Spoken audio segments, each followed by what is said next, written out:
Buenos días a todos, mi nombre es Enrique Cedillo, gracias por estar presentes con nosotros. Hoy trataremos un tema de gran importancia, se trata de la contaminación del agua en los ríos, lagos, mares y océanos. Nos encontramos con Suribet Pérez, bióloga marina, Jimena Muñoz, geocientífica, Estrella Gómez, licenciada en química, Robin de Uña, ingeniero agrónomo, y Miguel Torres, bioquímico. Así es que sin más preámbulos, comencemos con Suribet Pérez. Muy bien. Para entender este tema hay que saber qué es la contaminación del medio marino, según la definición dada por el grupo GESAM y adoptada por la comunidad internacional de la Convención de las Naciones Unidas sobre el Derecho del Mar. En el artículo 14 lo define así. Me permitiré leerlo.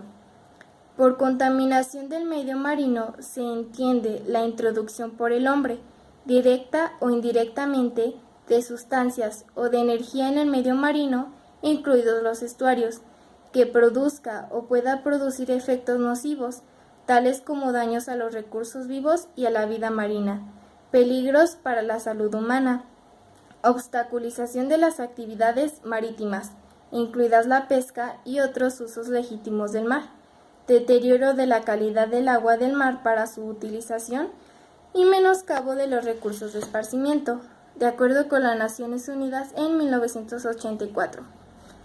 Teniendo esto en cuenta, hay que saber que del 70 al 75% de la contaminación marina global se debe principalmente a la actividad humana que tiene lugar en la superficie terrestre. El 90% de los contaminantes provienen de los ríos que van al mar.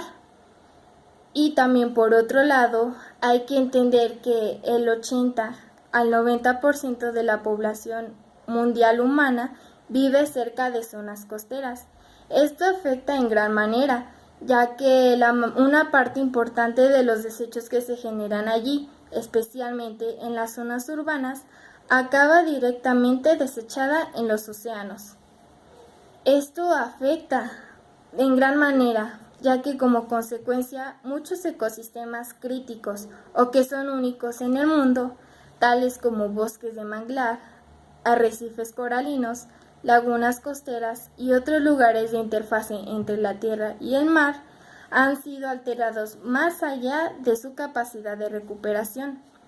También la modificación del cauce de ríos que drenan el mar y la alteración del flujo del agua que escurre en dichos ríos a causa de la construcción de represas, extracción de áridos o encauzamientos, han afectado los ecosistemas marinos y ambientes asociados.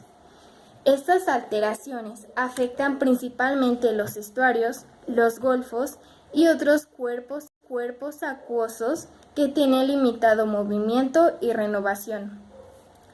Según las recientes evaluaciones sobre el estado del medio marino en la región de América Latina, la contaminación marina proveniente de la tierra ocupa un lugar destacado.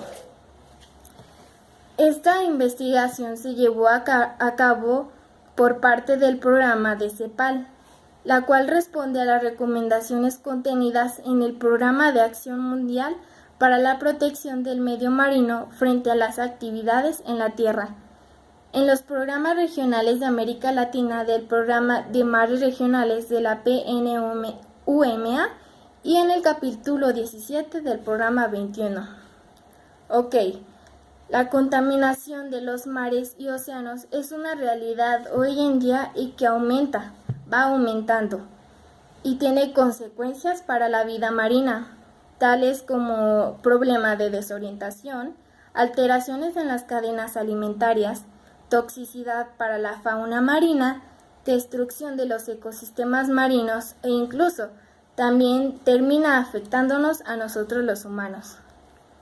Toda esta contaminación provoca el desarrollo de algas en la superficie de las aguas. Esto restringe el paso de la luz a las profundidades marinas. Esto se le conoce como proceso de eutrofización, la cual es usada por las plantas para producir oxígeno. Incluso otras especies, como algas verde azuladas, producen sustancias tóxicas que matan a peces y demás organismos acuáticos.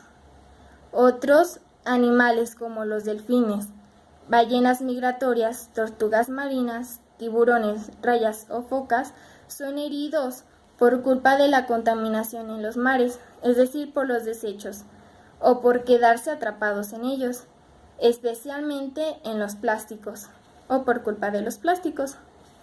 Algunos cetáceos, como las ballenas, resultan afectadas por la contaminación acústica. Esto es debido a que en sus largas migraciones utilizan los sonidos para guiarse u orientarse, pero debido a esta contaminación acústica pueden desorientarse, aumentando, por ejemplo, el número de variamientos. Así que, por la contaminación del agua, cada año mueren cerca de 1.5 millones de aves, peces, tortugas y ballenas. O incluso si estos desechos marinos no llegan a matarlos, se calcula que en el Pacífico Norte hasta un 30% de los peces han ingerido plástico en algún momento de su ciclo vital. Así que esta contaminación del medio marítimo es un problema al que nos enfrentamos. Muy bien, ahora abrimos paso a las preguntas de los periodistas. ¿La contaminación del suelo afecta de alguna forma la contaminación de los cuerpos de agua? Por supuesto que sí. La contaminación del suelo supone la alteración de la superficie terrestre con sustancias químicas que resultan perjudiciales para la vida en distinta medida, poniendo en peligro los ecosistemas y también nuestra salud. Esta alteración de la calidad de la tierra puede obedecer a muy diferentes causas y del mismo modo sus consecuencias provocan serios problemas de salubridad que afectan gravemente a la flora, fauna o salud humana a lo largo del tiempo. Lo hace, por ejemplo, a través de la agricultura o afectando al equilibrio del ecosistema, polucionando el agua potable o el agua de riego, ya que sea por entrar en contacto con estos lugares o por el simple hecho de que proceda de ellos. Notablemente, no siempre puede solucionarse el problema y en ocasiones solo se recupera parcialmente con la coincidencia de degradación del área. La contaminación del suelo provoca una reacción en cadena, alterando la biodiversidad del suelo, de la materia orgánica y su capacidad para actuar como filtro. También se contamina el agua almacenada en el suelo y el agua subterránea, provocando un desequilibrio de nutrientes. Algunas de las causas de la contaminación es el contacto con el área polucionada, que no siempre es directo, y es lo que ocurre cuando se entierran sustancias tóxicas bajo el suelo y estas acaban contaminando el agua subterránea, que luego se utiliza para regar, para beber o acaban intoxicando de manera indirecta a través de la cadena alimentaria trófica al comer pescado, aves o cualquier otro animal contaminado, el almacenamiento incorrecto de residuos, su vertido intencional o accidental, la acumulación de basura en superficies o igual el enterramiento de los mismos, así como fugas en tanques superficiales o subterráneos, por averías o por infraestructuras deficientes, son algunas de sus principales causas. Sin embargo, la lista es mucho más larga. Podemos situar otras causas no menos importantes, como las fugas radiactivas. Se mencionó que en el sector agrícola el uso de pesticidas influye a la contaminación del agua. ¿Cómo ocurre esto? De acuerdo a la pregunta que me has elaborado, creo que implica un gran tema y diferentes causas, y de ahí se desarrolla otro problema que nos perjudica diariamente y sigue incrementando. Bueno, como respuesta a la pregunta que me acabas de elaborar, el hombre ha descubierto productos químicos llamados plaguicidas para controlar o eliminar plagas que causan enfermedades que interfieren con la producción agrícola. Bueno, Cuando se va a cosechar, durante la cosecha se utilizan estos químicos para ahuyentar y exterminar plagas o insectos que son atraídos por dichos alimentos. Esto nos asegura que los alimentos van a estar 100% limpios y pueden ser consumidos por nosotros los humanos, ya que de lo contrario podrían ser perjudiciales para nuestra salud, ya que estos insectos y plagas se alimentarían de ellos, incluso podrían ingerirse dentro de estos alimentos e infectarlos y después son exportados y entregados a nosotros, por lo que tanto se toman estas medidas de seguridad. La contaminación del agua por plaguicidas se produce al ser arrastrados por el agua de los campos de cultivo hasta los ríos y mares donde se introducen las cadenas alimenticias, provocando la muerte de varias formas de vida necesarias en el balance de algunos ecosistemas.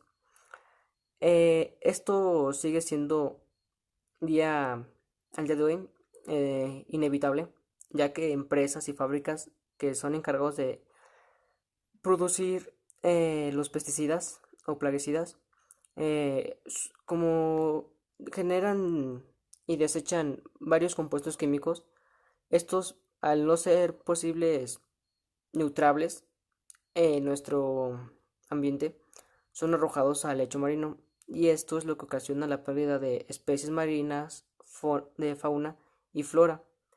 Y con el paso del tiempo yo creo que vamos a terminar extinguiendo su lecho marino. Bueno, los plaguicidas también son clasificados y también tienen efectos. Los efectos que podría obtener un plaguicida en nosotros los humanos al ser ingerido o tener contacto con ellos son lesiones hepáticas, náuseas, vómito, pérdida de peso, edema y dolor abdominal. Una de las más perjudiciales sería que también ocasiona la pérdida de hormonas sexuales y esto perjudicaría la reproducción humana. Como te había mencionado, también son clasificados en hidrocarburos clorados.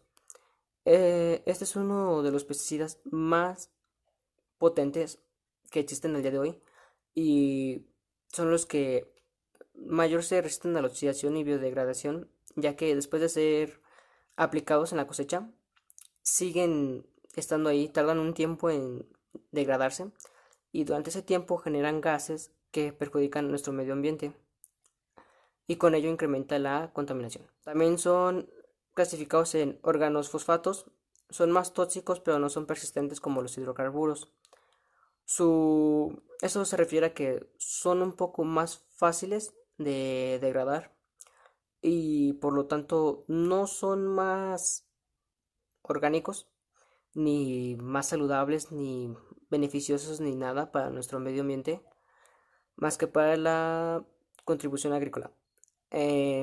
También existen los carbamatos, son derivados del ácido carbímico. Su actividad puede ser incrementada por la adición de otros compuestos como el piperonil y que tiene efecto sigenérico.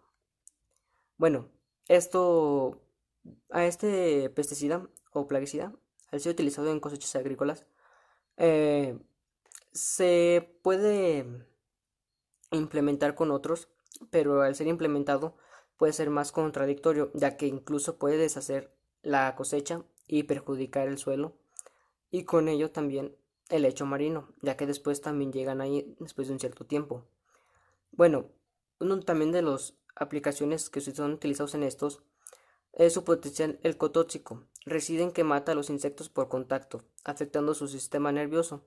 Es por esto que son utilizados. De hecho, también existen los plaguicidas para ser utilizados en casa, como lo son el RAID. Cuerpos de agua, como los mares y los océanos, se enfrentan a los problemas de derrames de sustancias químicas por parte del ser humano. ¿Qué impacto tiene el dicho cuerpo de agua? Derrames accidentales o deliberados de sustancias químicas en el mar constituyen una fuente de contaminación cuyos efectos a corto plazo pueden resultar más dañinos a un vertido de hidrocarburos. Debido a la gran variedad de productos existentes y su diferente comportamiento al ser derramados en el mar, dos estudios sobre los sucesos de derrames en el mar de sustancias químicas puras y sus compuestos, que son conocidas internacionalmente bajo el nombre genérico de sustancias nocivas y potencialmente peligrosas, SNPP, indican que existe una gran variedad de SNPP que debe ser consideradas potencialmente peligrosas tanto para el ecosistema marino como para la vida humana. El mayor porcentaje de accidentes marítimos en los que están involucradas SNPP se tratan de cargamentos de líquidos inflamables y sustancias corrosivas. La tasa media de accidentes marítimos en los que intervienen SNPP se sitúa entre 1 y 2 anuales. Los buques que transportan SNPP son de una gran variedad de tipos. Los accidentes marítimos en que se intervienen SNPP son por partes iguales de cargas a granel y de productos embalados o envasados. El comportamiento de las SNPP al derramarse en el mar varía notablemente de un producto a otro, lo que nos permite técnicas estándar como en el caso de la mayoría de hidrocarburos, además de la necesidad de extremar las medidas de protección de las personas que intervienen en las operaciones, de respuesta por el peligro que se supone la manipulación de esta clase de sustancias. Recientemente se analizaron en el laboratorio aguas de mar por medio de titulaciones de acuerdo a dichos análisis que concluyen que los contaminantes más comunes son óxido de azufre, óxido de nitrógeno, amoníaco, cloro, ácido sulfídrico. Por mencionar un ejemplo, esta es la reacción de cloro en el agua. Dicloro, una molécula de dicloro más una molécula de agua reacciona para producir ácido hipocloroso, más una molécula de hidrógeno más una molécula de cloro.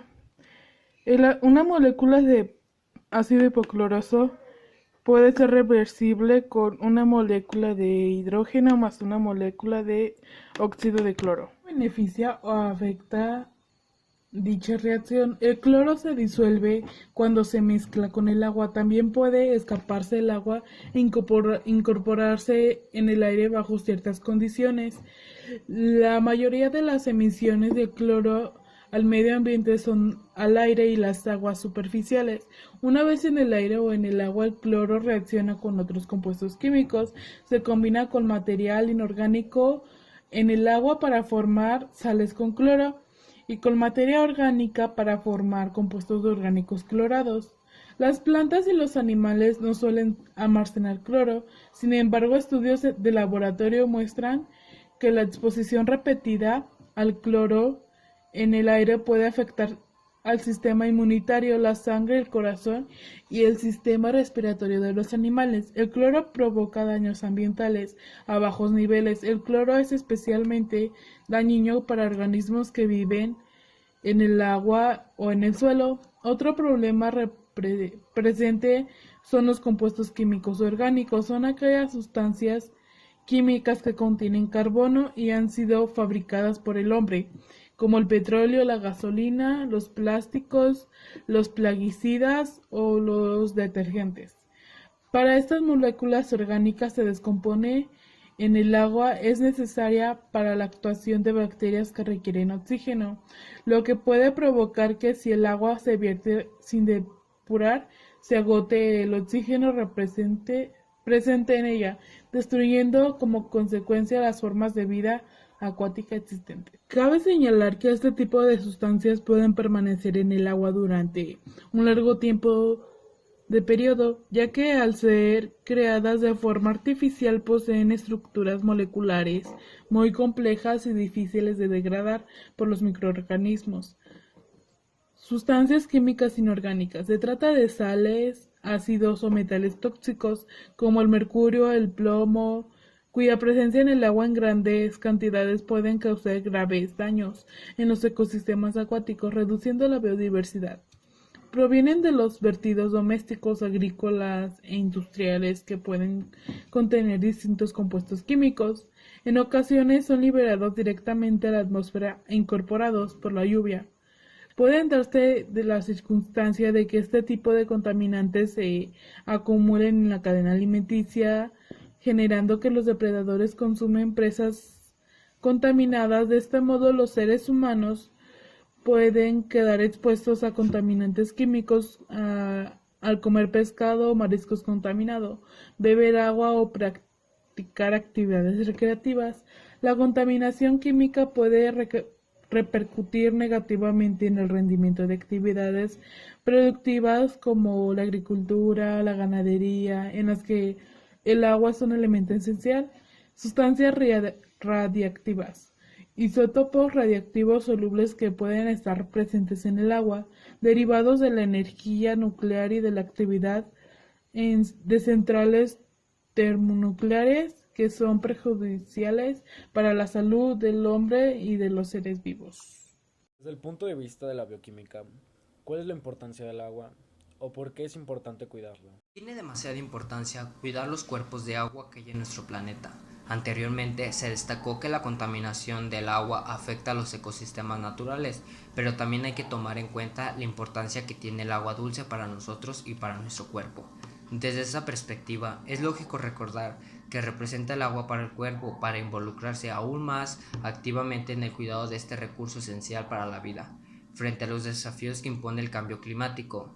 Álvaro Álvarez, académico de la carrera de Bioquímica de la Universidad de San Sebastián, señala que debido a su composición y estructura tiene varias características químicas que lo confieren un gran número de propiedades muy importantes desde el punto de vista biológico. El docente precisa que una de sus funciones fundamentales es que permite que ocurran distintas reacciones bioquímicas en nuestro organismo, como la generación de energía y la formación de proteínas. Como sabemos, el agua está compuesta por 2 átomos de hidrógeno y 1 de oxígeno. Sus electrones no se reparten en forma homogénea, quedándose más tiempo en el del oxígeno, por lo que se crean 2 zonas con un dipolo negativo y otro positivo. Esto la convierte en una molécula polar, lo que le otorga la característica de ser llamado solvente universal. Porque para la vida y las actividades biológicas, el agua representa el principal medio donde ocurren las reacciones químicas y las bioquímicas esenciales. El agua es necesaria para la vida de todos los seres vivos, entre los animales, las plantas y los seres humanos. De ahí viene la vital importancia de preservarla y procurarla no desperdiciarla con el fin de conservar la vida en el planeta de todos los seres vivos que habitan en él. Los animales y las plantas usan el agua para la necesidad más básica de cualquier ser vivo, alimentarse y algunas otras cosas más, pero el ser humano la utiliza para la mayoría de las actividades y necesidades que se le presentan en su entorno a diario. Damos gracias a todos nuestros especialistas en el tema. Ahora bien, cada especialista presentará sus propuestas para solucionar el problema basado en la contaminación de los cuerpos de agua en nuestro planeta. En México, el gobierno federal, por intermedio de la Secretaría del Medio Ambiente, Recursos Naturales y Pesca, Semarnat, expide normas oficiales mexicanas para la protección de los ecosistemas acuáticos y provee de acciones para la restauración de dichos ecosistemas, así como normas para prevenir y controlar la contaminación de las aguas nacionales. Como mencioné anteriormente, muchos animalitos son heridos o mueren a causa de los plásticos, así que una de nuestras propuestas más importantes son los polímeros biodegradables de uso comercial. Lo que se pretende con estos polímeros degradables es que se mantengan sus propiedades durante el uso y que después se tenga un cambio en su estructura química para descomponerse en componentes compatibles con el medio ambiente. La biodegradación se trata de un proceso de degradación química llevada a cabo por agentes biológicos, tales son como las enzimas, las bacterias y los microorganismos. En concreto, la biodegradación tiene como consecuencia una reducción del grado de polimerización, así como la degradación del polímero en fragmentos orgánicos simples. Estos son uno de los principales polímeros que se pretenden usar: la estructura del almidón, la síntesis del poliláctico, la estructura del polihidroxibutirato y la polimerización de la caprolactona. Se pretende que estos sean aditivos biodegradables o que se utilice como material de sustitución de plásticos tradicionales.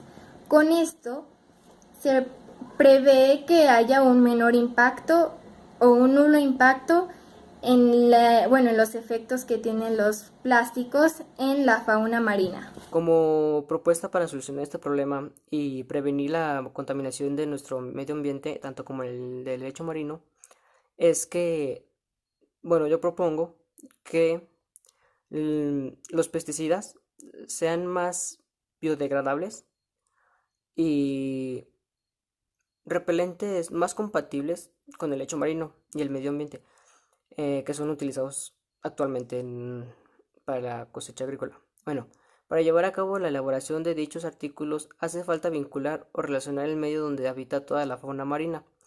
Esto quiere decir que hace falta estudiar más el medio donde se habitan todas las especies acuáticas y su forma de vida, además de que pueden realizar utilizando derivados del mar, recursos naturales. Esto con el fin de que estos artículos sean más naturales, menos contaminadores y más biodegradables, disminuyendo así la contaminación de ambos medios. También otra alternativa es volver neutralizantes los ya existentes. Esto quiere decir que puedan degradar más rápido en nuestro ambiente e incluso destruir los gases extras que estos generan después durante su utilización. Con esto reduciríamos la gran contaminación de nuestro medio ambiente y dejaríamos de perjudicar a otros ambientes y ecosistemas como lo estamos haciendo con el lecho marino. Con esto se espera que la tecnología y la ciencia avance para llegar a esto y poder ponerle un alto para que esto ya no siga avanzando, ya que también nos perjudica a nosotros, nada más perjudicamos al otro medio ambiente. Como dato es de que los pesticidas y plaguicidas son más persistentes en cuanto a ser utilizados en otras dichas utilidades. Por ejemplo, normalmente son utilizados para la producción agrícola, pero si son utilizados para otro tema ya no serían beneficiosos. ¿A qué me refiero? Por ejemplo, si utilizamos plaguicidas o repelentes extremadamente en usos que no se les debe de dar, puede ser más contradictorio y perjudicioso para nuestro medio ambiente. Además de que las fábricas y empresas ya de por sí ya contaminan al fabricar esos productos y artículos. Con esto pues concluyo, Miguel. Mi propuesta en primer parte es la prevención, ya que es la mejor solución y de eso no cabe duda, pero también es cierto que no siempre se pueden evitar este tipo de contaminaciones. En ocasiones se producen accidentes o lo ocasiona la lluvia ácida, por lo que es difícilmente controlable cuando no es posible. Yendo directamente a las raíces del problema, sería necesario un cambio brusco del modelo productivo o una prohibición de determinadas prácticas como la extracción minera, la actividad industrial o que produce desechos tóxicos o por ejemplo el uso de fertilizantes y abonos artificiales, y así son las cosas previstas y esas cosas no son más que pura utopía. Por lo tanto, ante hechos consumados se buscan soluciones que van hasta la limpieza de la zona, hasta la simple delimitación de la zona dañada y su prohibición de su uso para determinadas actividades, como lo es el Fukushima, que es uno de los lugares más contaminados del planeta. Y puesto que la contaminación ha aumentado en las últimas décadas a consecuencia de la industria y del desarrollo urbano, las soluciones provienen precisamente del control de estos focos. Y ya que la contaminación actualmente está de una manera muy preocupante, se recomienda la prevención y la concienciación, la prohibición de prácticas dañinas, mejora en los procesos de reciclaje, mejora en los modelos de depuración de agua y más que nada el renovar el alcantarillado serían algunas de las propuestas. Reducir la contaminación en los mares es plantar árboles en las orillas de los ríos o lagos Un río, por regla general, debe de tener en ambos lados una franja considerable de bosque nativo para evitar la erosión y así conservar su profundidad natural. Asimismo, en las orillas de los ríos, los árboles cumplen con la importante misión de conservar el agua, la flora y la fauna que conforman los ecosistemas naturales. Otra propuesta es uso adecuado de los productos por parte de las industrias. La prevención de la contaminación incluye prácticas que reducen el uso de materias peligrosas para así proteger recursos naturales. A su vez, otra medida preventiva sería el cambio del producto, incluyendo modificaciones en la composición para reducir el volumen y la toxicidad de los residuos durante el ciclo de vida de estos. De esta manera cuidamos y protegemos a los ecosistemas y al medio ambiente en general. Estaré hablando acerca de los cambios que podemos hacer desde casa, por ejemplo, utilizar menos químicos para realizar la limpieza en el hogar. Es un cambio sencillo que hace una gran diferencia. Usar químicos tóxicos como blanqueador o el amoníaco para limpiar tu casa no solo es malo para el suministro del agua, sino que es innecesario. Los limpiadores naturales son igual de eficaces y no es necesario preocuparse por contribuir a la contaminación de agua cuando se usen. La Agencia de Protección Ambiental brinda una lista de productos de limpieza, así como una variedad de otros productos que se consideran verdes, es decir, que no contaminan el suministro de agua. Los productos domésticos comunes como el vinagre blanco y el bicarbonato de sodio pueden usarse para todo, desde lavar ventanas hasta frotar azulejos del baño, y son completamente inofensivos. Una vez más agradecemos a todos por su participación. En resumen a los argumentos presentados, alrededor del 70-75% de la contaminación marina global es producto de las actividades humanas que tienen lugar en la superficie terrestre. Un 90% de los contaminantes es transportado por los ríos al mar. La contaminación del suelo provoca una reacción en cadena, altera la biodiversidad del suelo, reduciendo la materia orgánica que contiene su capacidad para actuar como filtro. También se contamina el agua almacenada en el suelo y el agua subterránea, provocando un desequilibrio de sus nutrientes. Esto va a la mano con el sector agrícola, debido a que hace uso del agua dulce a escala mundial y el principal factor de degradación de los recursos hídricos superficiales y subterráneos como consecuencia de la erosión y de la escorrentía química. Otro punto de gran importancia son los derrames accidentales o deliberados de sustancias químicas en el mar. Constituyen una fuente de contaminación afectando principalmente la biodiversidad marina.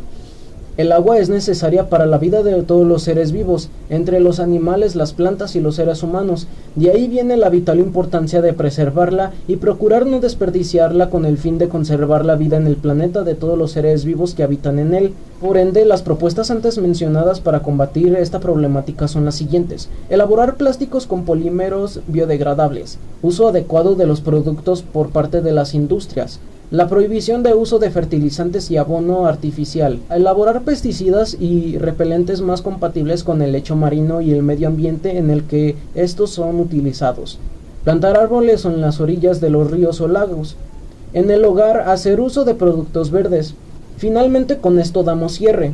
Muchas gracias a todos los presentes y hasta luego, que tengan un excelente día.